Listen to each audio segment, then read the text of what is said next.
Okay, ఇప్పుడు ఈరోజు వీడియోలోకి ఎందుకు వచ్చామంటే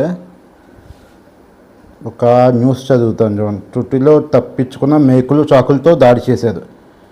ఈ వీడియో దేని గురించి అంటే ఆల్రెడీ నా ప్రీవియస్ వీడియోలు చూసిన వాళ్ళందరికీ నా మీద ఒక క్లారిటీ వచ్చి ఉంటుంది. ఈ మధ్య ఎందుకు అనవసరమైన నసెందుకని చెప్పి ఇంక నాకు ఏం చేస్తాం మాటమాటికని చెప్పి వీడియోలు చేయడం మానేశాను. నేను ఎప్పుడు నా కోసం చేయలేదు, కానీ ఇప్పుడు ఈ పాయింట్ మీద మాత్రం ఖచ్చితంగా ఇంపార్టెంట్గా 2-3 పాయింట్లు చెప్పాలి, డిస్కస్ చేయాలని చెప్పి ఇప్పుడు ఈ వీడియో మొదలెట్టాను. సరే, ఇప్పుడు మెయిన్ ఈవేళ రీసెంట్గా జరిగిన న్యూస్, దాని ముందు జరిగిన ఇన్సిడెంట్లు బ్రీఫ్గా ఎక్స్ప్లెయిన్ చేస్తాను.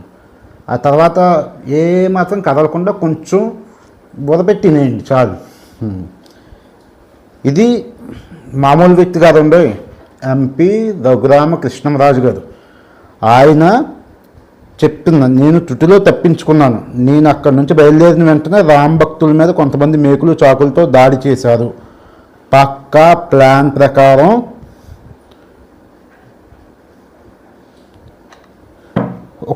కొంతమంది వ్యక్తులు వచ్చి ఒక్కొక్క ఇంటికి 3 చొప్పున ఉన్నారని ప్రాథమిక సమాచారం. శ్రీరామనవమి రోజు 100 ఏళ్ళు చేస్తున్న రామాలయంలోకి వెళ్ళి పూజ చేయడానికి వీల్లేదు, చేస్తే చంపేస్తామని దారుణమైన పరిస్థితికి వచ్చారంటే చాలా అప్రమత్తంగా ఉండాల్సిన అవసరం ఉంది. ఎంపీ రఘురామ కృష్ణంరాజు. టీకే, దీని ముందు జరిగిన మ్యాటర్ నేను బ్రీఫ్గా చెప్తాను. రఘురామ కృష్ణం గారు ఎంపీ, పార్లమెంట్ సభ్యులు. ఆయన ఒక జిల్లాలో, ఆయన నియోజకవర్గంలో ఒక పాడుబడ్డ రామాలయాన్ని బాగు చేయాలనుకున్నారు. వెళ్ళారు. యాజ్ యూజువల్ మనకు తెలిసిందే, అది క్రిస్టియన్ డామినేటెడ్ ఏరియా. వెళ్తుంటేనే క్రిస్టియన్స్ వాళ్ళ మీద విరుచుకుపడ్డారు. మామూలుగా కూడా అడ్డు చెప్పలేదు, విరుచుకుపడి మీరు రావడానికి వీల్లేదు, గుడికి ఆడడానికి వీల్లేదు, బాగున్నారు, చాలా హాట్ అన్నారు. ఎంపీ కృష్ణంరాజు గారు పాపం వాళ్ళు మీలాగా సెక్యులర్ కదా, మీలాగా సెక్యులర్ ఆయన కూడా. ఇదేంటి, నేను పాడుబడ్డ రామాలయం దేవాలయం భూమిలో ఉందని నేను బాగు చేస్తే మీరెందుకు ఎంత బాధపడుతున్నారు? మీకు సంబంధం లేదు కదా, మీ చర్చలు మీ ప్రార్థనలు నేను ఈ గుడిని బాగు చేస్తే మీకెందుకు ఇబ్బంది అని చెప్పి ఆయనకు వచ్చిన డౌట్, మీకు ఎలా వచ్చిందో ఆయనకు వచ్చిన డౌట్ అడిగారు. వాళ్ళు థట్ మాకు శశ మీద ఒప్పుకోము, మా నిజదేవుణ్ణి ఒగ్గేసి మీరు ఇంత రామాలయం బాగు చేసేస్తారా, మా ఫీలింగ్స్ హర్ట్ అయిపోవు అని చెప్పి శుభ్రంగా ఆయన వేసుకున్నారు. ఆయన ఆ తర్వాత న్యూస్ వచ్చింది, చాలా వరకు న్యూస్లో ఆయన చెప్పారు, ఇది మన పరిస్థితి, మన ఆంధ్రాలో ఇలా పరిస్థితి అంత దౌర్భాగ్యకరంగా ఉందని చెప్పిన తర్వాత అయిపోయింది. అక్కడితో న్యూస్లో చక్కర్లు కొట్టింది, అన్నీ అయిపోయిన తర్వాత ఈరోజు ఆయన అదే రామాలయానికి వెళ్ళి రామాలయం బాగు చేయించి కొంచెం ఆ పూజలు చేసి దండేశారు. దండేసిన వెంటనే దాడి మొదలుపెట్టారు. సరే, ఇదొక పాయింట్. ఓకే, ఇదొక న్యూస్.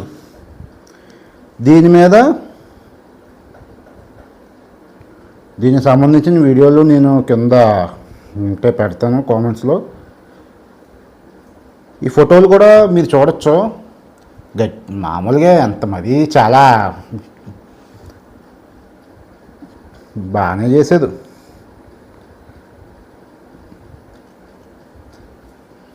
శ్రీరామనవమి పశ్చిమ గోదావరి జిల్లా నుండి నియోజకవర్గం అప్పుడు సబ్సిడీ తీసుకుని అన్ని మద్దతులు ఉద్దేశపూర్వకంగా ముందస్తు ప్రణాళికతో రామభక్తులు జనసేన నాయకులను అతి దారుణంగా కత్తులతో పొడిచి దాడి చేయడం. సరే, ఈ న్యూస్ అయిపోయింది కదా, దీని మీద పవన్ కళ్యాణ్ గారు కూడా స్పందించారు. పవన్ కళ్యాణ్ గారు కూడా ఇది చాలా బాధాకరమైన విషయం, హిందువులు అత్యంత పవిత్రంగా జరుపుకునే శ్రీరామనవమి రోజు నాకు వీళ్ళలో రామాలయానికి పూజ పాల్గొనేందుకు వెళ్ళిన గౌరవ శాసనసభ ఉపసభాపతి రఘురామకృష్ణంరాజు గారిపై, ఆయన అనుచరులపై, జనసేన నాయకులపై కొంతమంది వ్యక్తులు ఆయుధాలతో దాడి చేయడం తీవ్రంగా ఖండిస్తున్నాను. పవన్ కళ్యాణ్ గారు ట్వీట్ చేశారు. ఈయనకే కానలేదు అంటే, ఈయన్నే ఓ పాస్టర్, నువ్వు సనాతన ధర్మం గురించి మాట్లాడతావా, నిన్ను రోడ్డు మీద ఈడ్చుకొచ్చి నరికేస్తా అన్నాడు. ఈయన ఓ పాస్టర్, అది కూడా యూట్యూబ్లో ఉంది. ఇది ఇన్సిడెంట్ నెంబర్ 2 నేను చెప్తుంది. రఘురామకృష్ణ గారు జరిగింది ఇన్సిడెంట్ నెంబర్ 1, పవన్ కళ్యాణ్ గారు జరిగింది అంతకుముందు జరిగింది, ఇది ప్రీవియస్ ఇన్సిడెంట్ నెంబర్ 1. ఈయన కూడా నువ్వు మాటికి సనాతన ధర్మం గురించి మాట్లాడతావా, హిందూ దేవుళ్ళ గురించి మాట్లాడతావా, అయ్యి రోడ్డు మీదకి రా, రోడ్డు మీద నరికేస్తాను, నేను సనాతన ధర్మం గురించి మాట్లాడతా అని చెప్పి ఈయన్ని ఓ పాస్టర్ మైకులో అనౌన్స్ చేసి చెప్పాడు. కదా, అర్థమైందా? ఇది ఇన్సిడెంట్ నెంబర్ 2. ఇంకోటి జీవితం.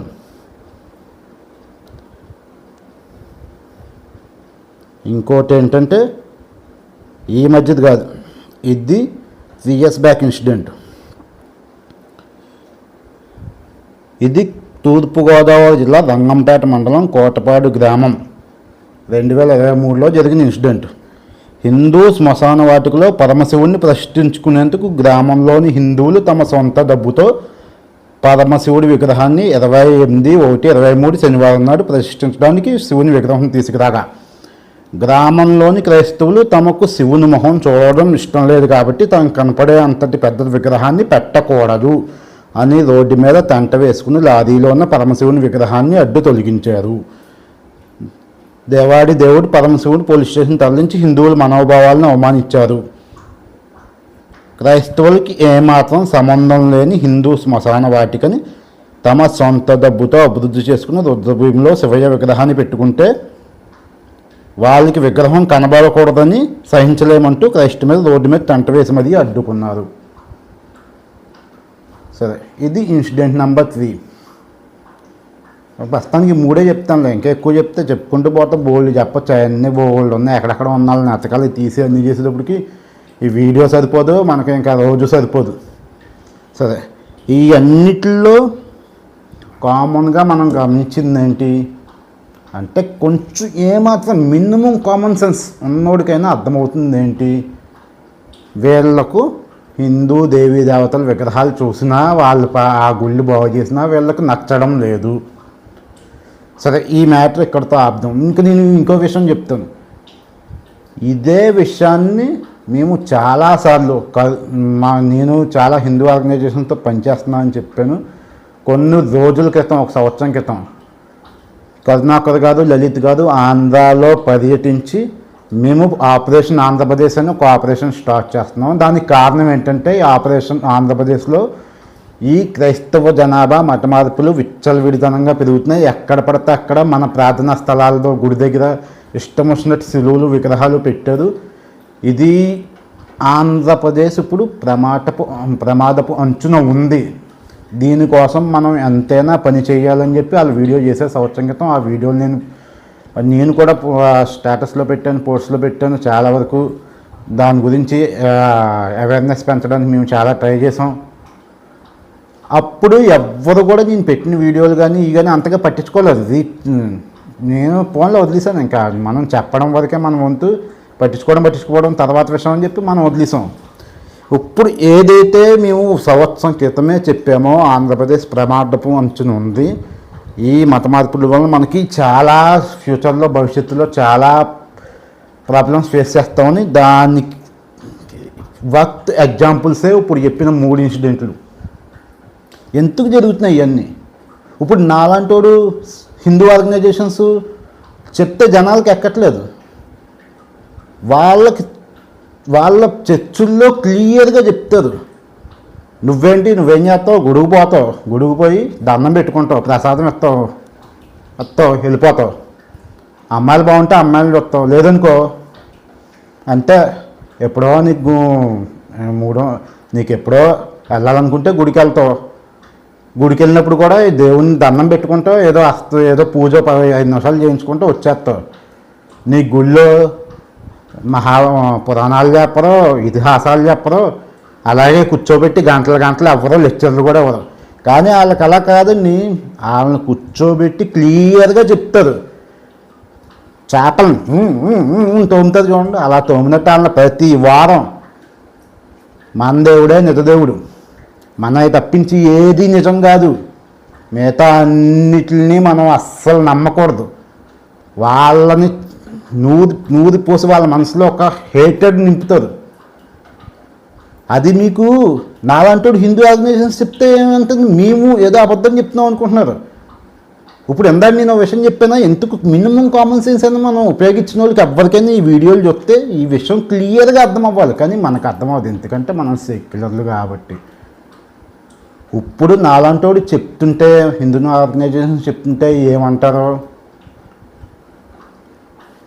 ఎగ్జాంపుల్ చెప్తాను. నేను ఏదైతే హిందువులకి ఇలాంటి విషయాల్లో అవగాహన కల్పించడం కోసం మేము హిందూ ఆర్గనైజేషన్స్లో చేస్తున్న వీడియోలు కానీ, అవేర్నెస్ వీడియోస్ కానీ, లేకపోతే పోస్టులు కానీ, ఇంకా ప్రోగ్రామ్స్ కానీ అవన్నీ నా కాలేజ్ గ్రూప్లో పోస్ట్ చేస్తే ఎప్పుడు రిలీజియస్గానే మాట్లాడతావు నువ్వు అని చెప్పి గ్రూపులోని తీస్తాను నన్ను.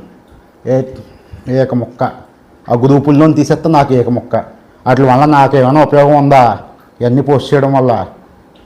నాకు అట్లా పోస్ట్ చేయకపోయినా హిందూ ఆర్గనైజేషన్ కానీ నాకు కానీ పోయేదేమీ లేదు. చూడకపోతే మీకే నష్టం. ఎందుకంటే ఏదో రోజు ఈరోజు ఇలా దాకా వచ్చిన ప్రాబ్లం ఏదో రోజు మీ దాకా వస్తుంది. అవి వచ్చిన రోజు మీకు ఆ సమస్యను ఎలా ఎదుర్కోవాలో కూడా తెలీదు.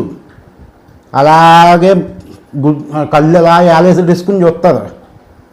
అది బాబు ఏటో బాబు వీళ్ళు నువ్వేదో గుడికి వెళ్తావు, ఏదో నీ ఇంటి ముందు ఏదో చిన్న విగ్రహం పెట్టుకుంటావు, ఆడొచ్చి నీ మీద గొడవ చేస్తాడు. ఆడు ఎందుకు గొడవ చేస్తున్నాడు నీకు అర్థమవుదు. ఎందుకంటే ఇవన్నీ నీకు నాలంటోడు చెప్తే అప్పుడు నువ్వు వినవు కాబట్టి. వినలేవు కూడా. ఎందుకంటే నువ్వు సెక్యులర్ హిందువువి, నువ్వు వినవు కూడా. పైగా వాళ్ళకున్న గొప్పతనం ఏంటంటే వాళ్ళని చర్చిలో కూర్చోబెట్టి ఫుల్గా ఒక యూనిటీగా అందరినీ, వాళ్ళ మామూలు విషయం కాదు, మొత్తం అందరినీ కూడా ఒకే ఆలోచన విధానాన్ని తీసుకొస్తారు, ఒకే టాటిమేటిక్ తీసుకొస్తారు. వాళ్ళ ఎవ్వరు కూడా ఇప్పుడు నేను గ్రూప్లో మెసేజ్ పెడితే నాకు రిప్లై ఇచ్చినోడు కూడా హిందువే. నువ్వు ఎప్పుడు రిలీజియస్ పోస్టులు పెడతావు, గ్రూప్లో ఏమైనా పోస్టులు అని చెప్పి అలా అయితే నాకు చెప్తా చూడు.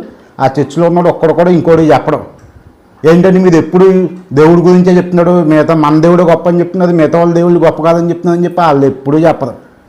జస్ట్ ఫాలో అంతే. అక్కడ ఉన్న ప్రిన్సిపల్ ఏంటంటే అక్కడ వాళ్ళు చెప్పింది ఫాలో అవ్వాలంతే. దే కమ్స్ రిలీజియన్ ఫస్ట్ అంతే వాళ్ళకి.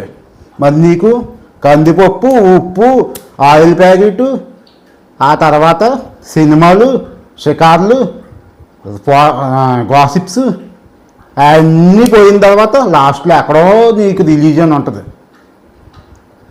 అందుకనే నీకు తెలీదు. వాళ్ళ ఆలోచన విధానం నీకు ఎప్పటికీ తెలీదు. ఎందుకంటే నువ్వు ఆలోచించేది ఏంటి, నువ్వు రిలీజియన్ నీకు లాస్ట్, వాళ్ళకి రిలీజియన్ ఫస్ట్. సరేనా? నాలాంటోడు అలాంటి విషయాలు చెప్పామనుకో, నాలాంటి హిందువుల నుంచే వ్యతిరేకత వస్తుంది. ఏం చెప్పి ఎప్పుడు రిలీజియన్ గురించే చెప్తావు అని చెప్తారు. నేను చెప్పను రా బాయ్, నాకేం పోయేదేమో ఉండదు రిలీజియన్ గురించి చెప్పకపోతే. ఎందుకంటే ఆ ప్రాబ్లం మొత్తం ఎలా ఫేస్ చేయాలో తెలుసు. నేను వాటి గురించి పూర్తిగా స్టడీ చేశాను. నా ప్రాబ్లం మీద ఎలా ఫైట్ చేయాలో తెలుసు, ఆ ప్రాబ్లంని ఎలా ఫేస్ చేయాలో నాకు తెలుసు. కానీ నేను నీకు చెప్పడం వల్ల నీకే ఉపయోగం. కనీసం నీకు అవగాహన అనేది ఉంటుంది ఈ ప్రాబ్లం వచ్చినప్పుడు. కనీసం చెప్పింది వినండిరా బాబు. నేనేమి మీరు రోడ్ల మీదకి వచ్చేసి వాళ్ళ మీద తిరగబడిపోండి, వాళ్ళ మీద ఫైట్ చేసేయండి అని చెప్పట్లేదు. కనీసం గ్రూపుల్లోనే ఇట్లలోనే మెసేజ్లు పెట్టినప్పుడైనా, కనీసం ఏదైనా విషయాలు చెప్తున్నప్పుడైనా, ఇట్లా ఎందుకు జరుగుతున్నాయని మేము అవగాహన తెప్పించేలా మాట్లాడుతున్నప్పుడైనా కనీసం వినాలన్న మినిమం కామన్ సెన్స్ అయినా మన హిందువుల్లో ఉండాలి.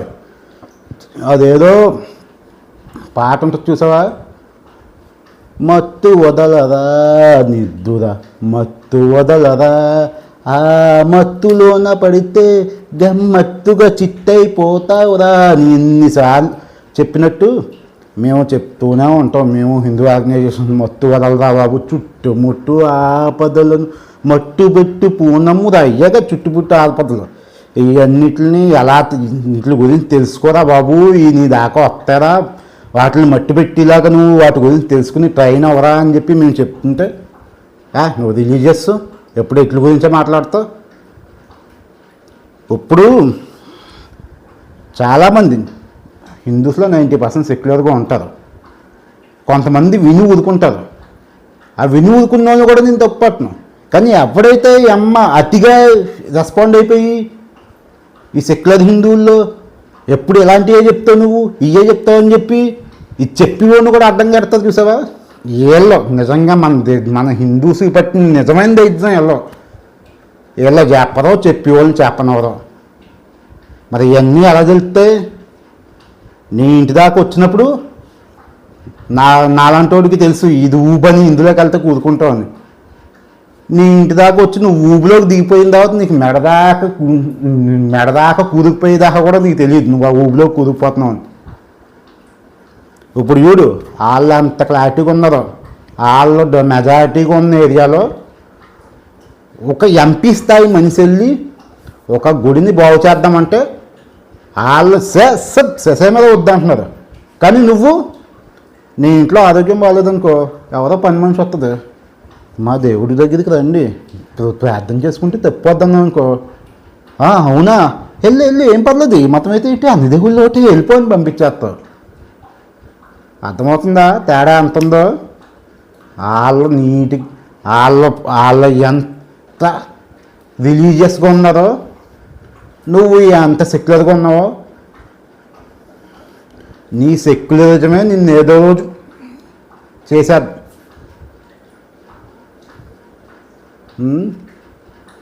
నిన్ను ప్రమాదంలో పెడుతుంది క్రిస్టియన్స్ కాదు, నీ యొక్క సెక్యులరిజమే. ఇప్పుడుకైనా తెలుసుకోండి రా బాబు. తెలుసుకోమంటారా? నాకు పోయిదేమీ ఉండదు. లాస్ట్ పట్ల లీస్ట్ లైన్ చెప్పడమే నా ధర్మం, వినకుంటే నీ కర్మం.